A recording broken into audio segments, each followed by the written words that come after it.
Real में मैं challenge तो ले चुकी हूँ कि मैं कम बजट में घर चलाऊंगी, लेकिन शुरुआत ही चूल्हे पे खाना बनाकर होगी, ये मैंने कभी नहीं सोचा था। तो मैंने कल क्या किया, मैं ये चूल्हा कल ही घर से लाई हूँ और ये नया है। ये भी मैं कल खरीद कर लाई हूँ मार्केट से। और देखिए मैं छत पर ले आई हूँ आलू टमाटर और यहीं बनाऊंगी मैं खाना। ये लाई हूँ मैं जुगाड़ करके मसाले, जिसमें मैं प्याज मिर्ची पीस के लाई हूँ, तेल लाई हूँ, नमक लाई हूँ, जीरा लाई हूँ, बस इतना ही सब कुछ लाई हूँ। और ये मेरे पक रहे हैं चावल, जो रियल में 1 घंटे से ऐसे ही हो रहे हैं। मुझे चूल्हे पे खाना बनाना नहीं आता है, लेकिन हाँ धीरे धीरे मैनेज कर लूँगी। टास्क मिला है तो मुझे चैलेंज एक्सेप्ट करने में बहुत मज़ा आता है। तो देखते हैं कि घर खर्च फिर भी बचता है या नहीं, क्योंकि जितनी इनकी सैलरी है उससे दुगना तो खर्च हो ही जाता है। कोई ना कोई ऐसी कंडीशन फंस जाती है। तो मैंने पार्ट 1 अपनी लाइफ का स्टार्ट कर दिए इस चूल्हे से, और रियल में मुझे बहुत खुशी हो रही है कि मैं चूल्हे पे खाना बना रही हूँ। मैंने अपने मम्मी से बोला कि मम्मी मैं चूल्हे पे खाना बनाऊंगी, तो मम्मी बोलती हाँ रहने दे, तूने तो खूब खाना बना लिया। मैंने कहा मम्मी मैं बना लूँगी, और सोच रही हूँ कि शाम को आलू के पराठे मैं छत पर ही बनाऊँ और इन्हें खिलाऊँ कि देखो मैं कर सकती हूँ। फाइनली मेरी आलू की सब्जी बनने वाली है और मेरे चावल पक चुके हैं। और ये रखा है माड़। जिन्होंने हमें मिट्टी के बर्तन दिए थे उन्होंने कहा था कि जब भी आप मिट्टी का बर्तन इस्तेमाल करो तो चावल को उबाल लेना, क्योंकि उसका माड़ उसके जो छेद होते हैं उनमें भर जाएगा, तो फिर तेल ज़्यादा नहीं पिएगा मिट्टी का बर्तन। तो मेरे चावल पक गए हैं और माड़ भी बचा है, तो मैं अब बनाने लगी हूँ आलू की सब्जी।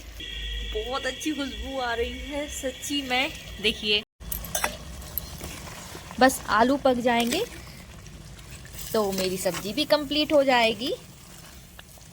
थोड़े थोड़े आलू सीज चुके हैं, रहा है सब छोड़ के पहले 2 रोटियां गरम गरम सब्जी से खा लूं। मेरा first day first task complete होने वाला है। अब रह गई हैं रोटियां। देखिए मैंने इतनी सारी रोटियां भी बना ली हैं, और ये सब मैंने ही बनाई हैं, और ये मेरी लास्ट रोटी है और आग भी ख़त्म हो गई है। मेरी सब्जी भी पक चुकी है। मेरा मन नीचे नहीं लगता है तो मैं छत पर आ जाती हूँ ये खेत देखने के लिए। और नीम के पत्ते देखिए बिल्कुल ऊपर तक आ गए हैं, ये काफ़ी बड़े पेड़ हैं।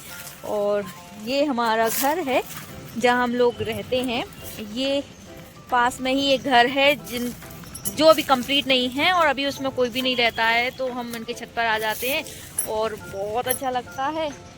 और यहाँ सब्जी तोड़ने वाले आते हैं तो वो चिलचपाट करते रहते हैं, तो बहुत मज़ा आता है। तो अभी मैं छत पे आई थी घूमने के लिए कि मैंने सोचा आप लोगों से ये व्यू भी शेयर कर दूं कि कैसा लग रहा है यहाँ से। आई होप आप लोगों को मेरा ब्लॉग अच्छा लगा होगा। अगर अच्छा लगता है तो लाइक सपोर्ट ज़रूर कीजिएगा और एक कमेंट ज़रूर कर दीजिएगा। मैं नीचे जाती हूँ, मेरे पापा आ गए हैं खूब सारा सामान लेके, जैसे कि महेरी, जिसका मैं 2 दिन से वेट किए हूँ। तो देखते हैं मेरे पापा क्या क्या लाते हैं अपने बैग में।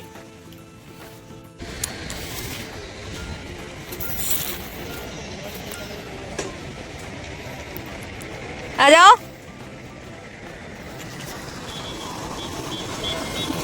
तीसरी मंजिल पर और मुझे जाना है सबसे नीचे फर्स्ट फ्लोर पर, तो मैं फटाफट से जाती हूँ। मेरे पापा महीरी लेके आए, मैं सुबह से भूखी हूँ और मम्मी ने दूध भी रख दिया है, तो मैं फटाफट जाती हूँ। कुंडी नो कर रही है। आ रहे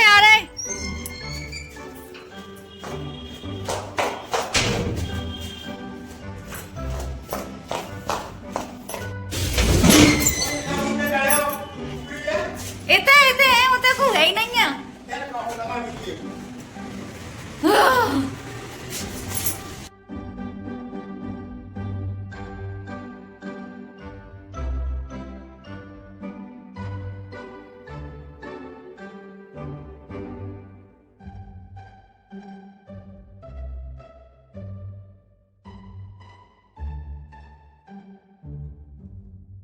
फाइनली मेरी महेरी आ गई है। मेरी मम्मी ने मुझे महेरी भेजी है। मेरी काफ़ी टाइम से इच्छा थी महेरी खाने की और मम्मी ने 1 लीटर दूध भेजा है। तो अभी मैंने सुबह दूध ले लिया था, तो अभी मैं इसे फ्रिज में रख देती हूँ। ये शाम को काम में आएगा और मैं इसे शक्कर से खाऊंगी और ये गुड़ से भी बहुत अच्छी लगती है और आप लोगों ने ज़रूर खाई होगी। तो पहले मैं महेरी खा लूँ, मुझसे तो वेट ही नहीं हो रहा। इसमें मैं डालूंगी मलाई वाला दूध और शक्कर। इसमें मैं डालूंगी खूब सारा दूध और देखूंगी अपना फेवरेट सीरियल। और यहाँ मम्मी ने मुझे घी भी भेजा है। सच्ची में ये बात तो सही है कि माँ के पास चाहे इतना हो, उसमें से इतना तो बेटियों के लिए निकलता ही है। इसलिए दुनिया में माँ की जगह कोई नहीं ले सकता। लड़कियों को सबसे ज्यादा अपनी माँ की ससुराल में इसलिए भी याद आती है क्योंकि माँ जितना सोचने वाला शायद कोई होता ही नहीं है। हर कोई अलग होता है, खास होता है, लेकिन माँ जैसा तो कभी हो ही नहीं सकता। मतलब माँ, अगर दुनिया में भगवान है तो वो हमारी माँ है।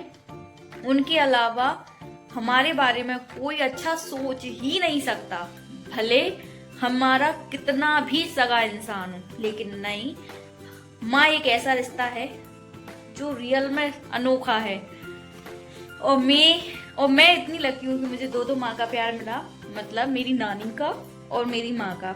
तो अगर आप मुझे कमेंट करके जरूर बताना कि आपकी मम्मा आपको कितना प्यार करती है। मेरी तो दो मम्मी है जो मेरा बहुत ध्यान रखती है। और पापा पता है हमेशा मुझे चढ़ाते रहते, घी लेके आए तो बोले इसके पैसे दे देना, दूध लेके आएंगे तो बोलेंगे इसके पैसे दे देना।